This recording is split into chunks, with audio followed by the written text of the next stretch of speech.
नमस्कार, आप देख रहे हैं इंडिया वॉइस और मैं हूं आपके साथ श्रुति अंगद।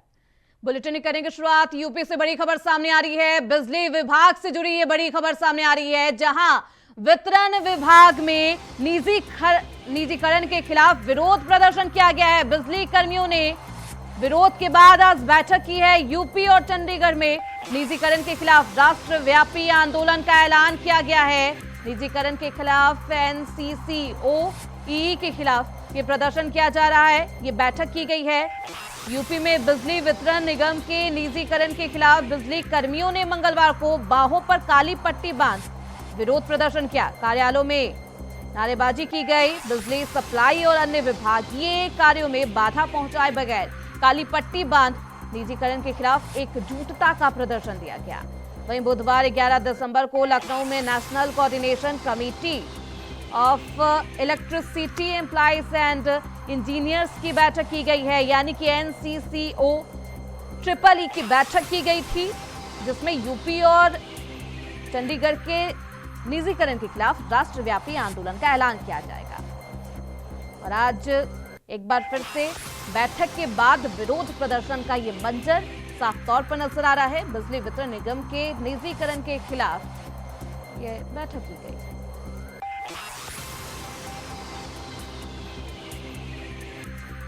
तो बिजली वितरण निगम के निजीकरण के खिलाफ विरोध प्रदर्शन किया गया है। बिजली कर्मियों ने ये विरोध प्रदर्शन किया है।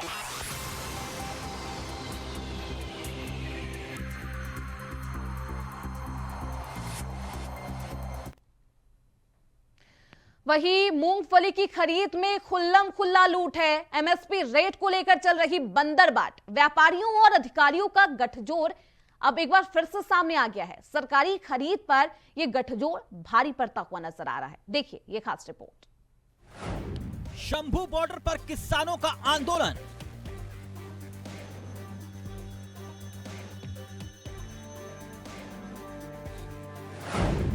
नोएडा में सड़कों पर किसान।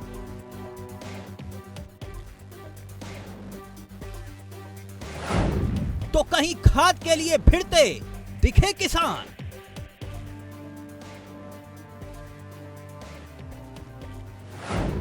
तो कहीं मूंगफली की सरकारी खरीद में खुल्लम खुल्ला लूट का आरोप।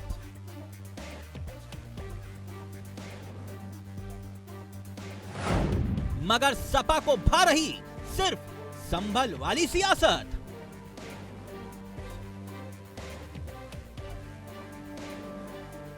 संभल में मचा कोहराम तो विपक्ष की सियासत की जिद नेताओं को सड़क पर ले आई, मगर इसी विपक्ष को किसानों की पीड़ा नजर नहीं आई। यूपी में विपक्ष की भूमिका निभा रही सपा के लिए भले ही संभल आज सियासत के लिहाज से सबसे बड़ा मुद्दा हो, मगर किसानों की पीड़ा, उसके दुख और आंदोलन के साथ कोई खड़ा नहीं दिखा। जी याद कीजिए, शंभू बॉर्डर किसानों पर आंसू गैस के गोले दागे गए, विपक्ष गायब रहा।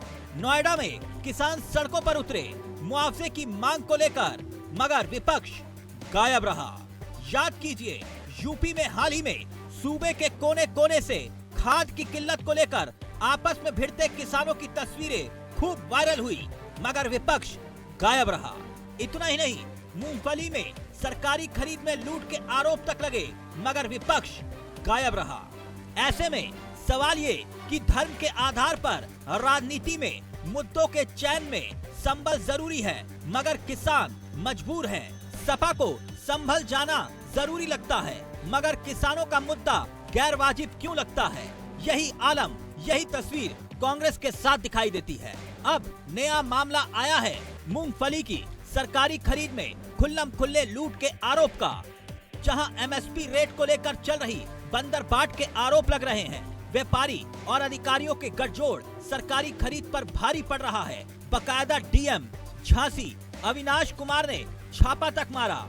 तो वहीं मोहबा जिले के चरखारी सीट से बीजेपी के विधायक बृजभूषण राजपूत गुड्डू अधिकारियों की क्लास लगाते दिखे।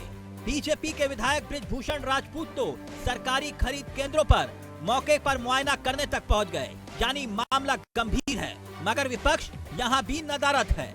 ऐसे में सवाल ये है कि किसान अगर परेशान हैं, तो फिर विपक्ष के लिए संभल का मुद्दा जरूरी है तो किसानों का मुद्दा क्यों गैर जरूरी है? Bureau report, India voice, Lucknow.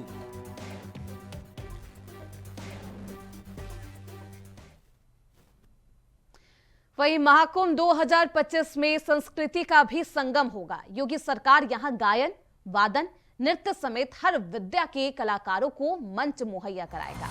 10 जनवरी से 24 फरवरी तक यहां अनेक सांस्कृतिक गतिविधियां होंगी, जिसमें कवि सम्मेलन भी होगा। श्रद्धालु, पर्यटक और कल्पवासी वीर रस, श्रृंगार रस, हास्य रस, करुण रस, भक्ति रस में कविताओं का श्रवण करेंगे।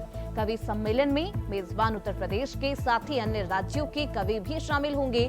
कवि विष्णु सक्सेना, बुद्धिनाथ मिश्र, अशोक चक्रधर, हरिओम पवार, कुमार विश्वास, शैलेश लोढ़ा, मनोज मुंतशीर, विनीत चौहान, अनामिका अंबर, गजेंद्र सोलंकी, दिनेश रघुवंशी और सुनील जोगी का काव्य पाठ होगा।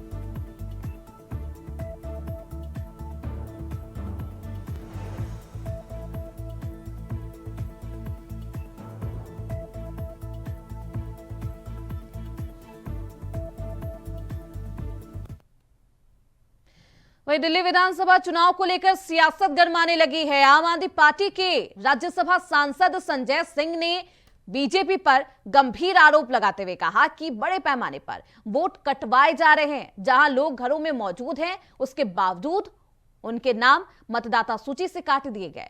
आज मैं वोट कटवाने के मामले में बड़ा खुलासा करने जा रहा हूं। वो विधानसभा आरके पुरम है। क्या कुछ कहा सांसद संजय सिंह ने, सुनिए। पैमाने पर जो लोग मौजूद हैं, मतदाता हैं, उनके वोट कटवाए जा रहे हैं।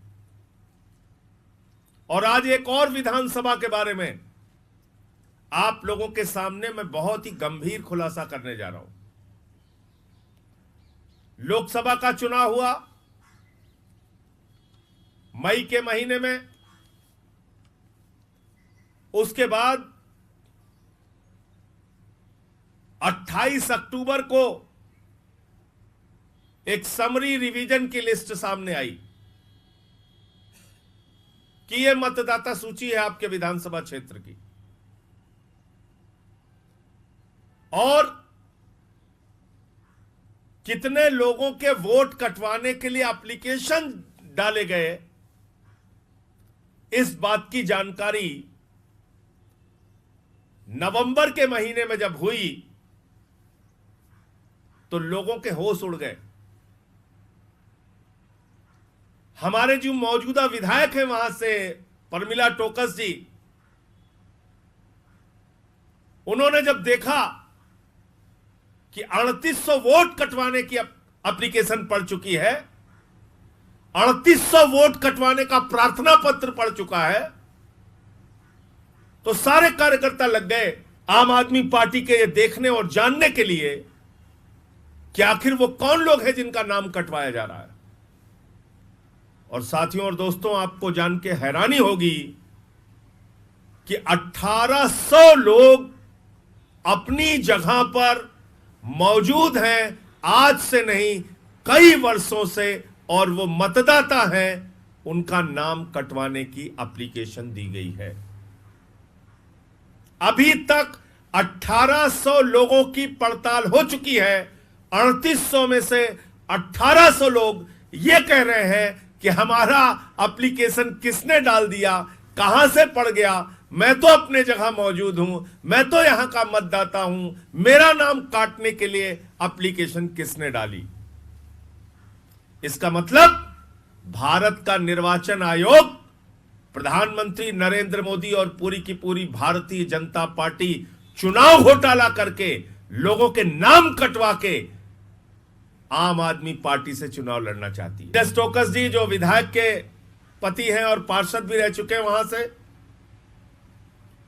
इन्होंने जब 1800 लोगों की पहचान की अपने कार्यकर्ताओं के साथ मिलके, तो आज कुछ लोग आपके सामने भी आए हैं जो आपको बताएंगे कि वो आरके पुरम विधानसभा के मतदाता हैं और कई वर्षों से उसी स्थान पर रह रहे हैं। तो ये वोट कौन कटवा रहा है? भारतीय जनता पार्टी इसका मतलब चुनाव से पहले ही अपनी हार मान चुकी है। इसका मतलब चुनाव के पहले मैदान छोड़कर भागने की तैयारी कर रहे हैं वो लोग, क्योंकि हम तो छोड़ेंगे नहीं, हम तो हर विधानसभा वार इनको एक्सपोज करेंगे। बूथ मिले जहां से आम आदमी पार्टी चुनाव जीतती है, ऐसे बूथ मिले, बूथ नंबर 100, 98, 19, 20, 21, 22, 23, ये बूथ नंबर है जहां से आम आदमी पार्टी चुनाव जीतती आ रही है,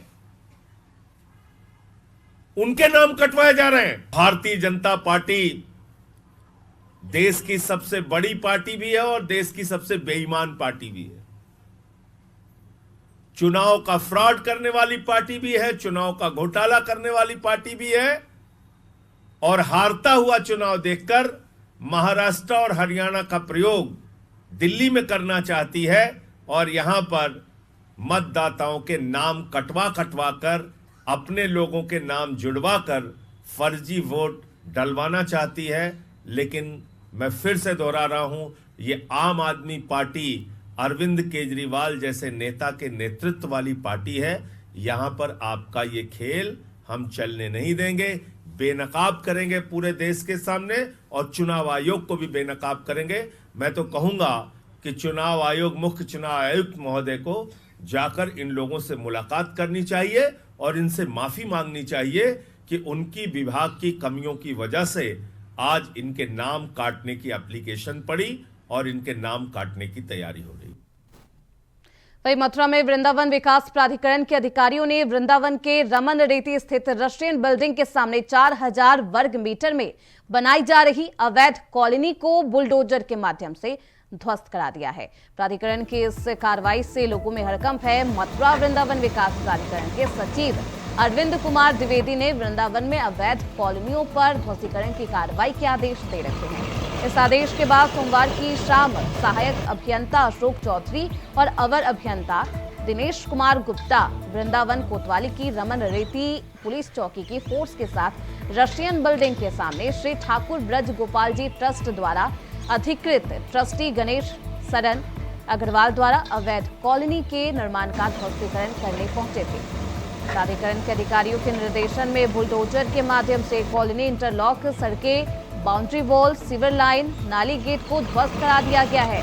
अवर अभियंता दिनेश कुमार गुप्ता ने बताया है कि श्री ठाकुर ब्रज गोपाल जी ट्रस्ट द्वारा अधिकृत ट्रस्टी बाबू गणेश सरन और अन्य द्वारा रशियन बिल्डिंग के सामने अवैध कॉलोनी का निर्माण किया जा रहा था।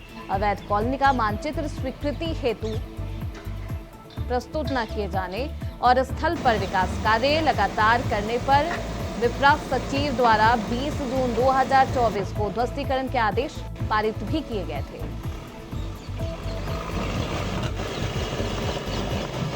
लोग भोले वाले दूर दूर से आके, सुदूर देशों के, विदेशों के, भारत के नागरिक दूर से आते हैं और थोड़ी जानकारी लिए बिना अपना गाड़ी कमाई इनको देकर चले जाते हैं। ये भी अपना बेच के अब गायब हो जाएंगे, फिर नहीं दिखाई देंगे। तो मेरा आपके चैनल के माध्यम से भी सभी से अनुरोध है, अपने अधिकारियों की तरफ से भी मैं सबसे अनुरोध कर रहा हूँ कि कोई भी भूखंड छोटा या बड़ा कहीं भी किसी को क्रय करना हो तो क्रय करने से पूर्व कृपया प्राधिकरण का पटल आपकी मदद के लिए तैयार है, आए और पूरी जानकारी लें। वहीं झारखंड विधानसभा के विशेष सत्र के दूसरे दिन की कार्यवाही शांतिपूर्ण तरीके से चली और दूसरे दिन रविंद्रनाथ महतो को सर्वसम्मति से झारखंड विधानसभा का अध्यक्ष चुन लिया गया। ये दूसरी बार है जब रविंद्रनाथ महतो को ये जिम्मेदारी मिली हो। खुद सीएम हेमंत सोरेन और बाबूलाल मरांडी ने उन्हें सम्मान के साथ आसन पर बिठाया। देखिए ये खास रिपोर्ट। झारखंड विधानसभा के विशेष सत्र के दूसरे दिन की कार्रवाई शांतिपूर्ण तरीके से चली और दूसरे दिन रविंद्रनाथ महतो को सर्वसम्मति से झारखंड विधानसभा का अध्यक्ष चुन लिया गया। यह दूसरी बार है जब रविंद्रनाथ महतो को यह जिम्मेदारी मिली है। खुद सीएम हेमंत सोरेन और बाबूलाल मरांडी ने उन्हें सम्मान के साथ आसन पर बिठाया। लेकिन सवाल ये खड़ा होता है कि क्या सब कुछ शांत रहने वाला है या हंगामा होगा, और ये हम क्यों कह रहे हैं, आइए वो भी समझते हैं। एक तरफ है हेमंत सोरेन, जिनके पास न सिर्फ पूर्ण बहुमत की सरकार है, बल्कि मंत्री से लेकर मुख्यमंत्री तक और विधानसभा अध्यक्ष से लेकर सब कुछ उनके पास है। ऐसे में हेमंत सोरेन के पास अब डिलीवर करने के अलावा अब कोई रास्ता नहीं बचा है, या ये कहें कि कोई बहानेबाजी अब उनके काम नहीं आने वाली।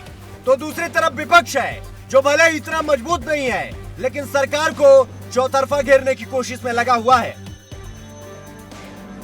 बता दें कि विपक्ष का नेता प्रतिपक्ष कौन होगा, ये भी अभी तय नहीं हुआ है, लेकिन विपक्ष के आक्रामक रवैये को देखकर ये साफ देखा जा सकता है कि हेमंत की हिम्मत की परीक्षा अभी बाकी है, फिर चाहे वो जेएसएससी का मुद्दा हो या फिर कोई और योजना। ये सुनने और समझने के बाद एक बात तो साफ है कि हेमंत की राह आसान नहीं होने वाली है, वो भी तब जब हेमंत के पास कोई बहाना ना हो। लेकिन अब देखना ये है कि हेमंत सोरेन इन चुनौतियों से कैसे निपटते हैं या इसमें कितना कामयाब हो पाते हैं। Bureau report, India voice, Ranchi.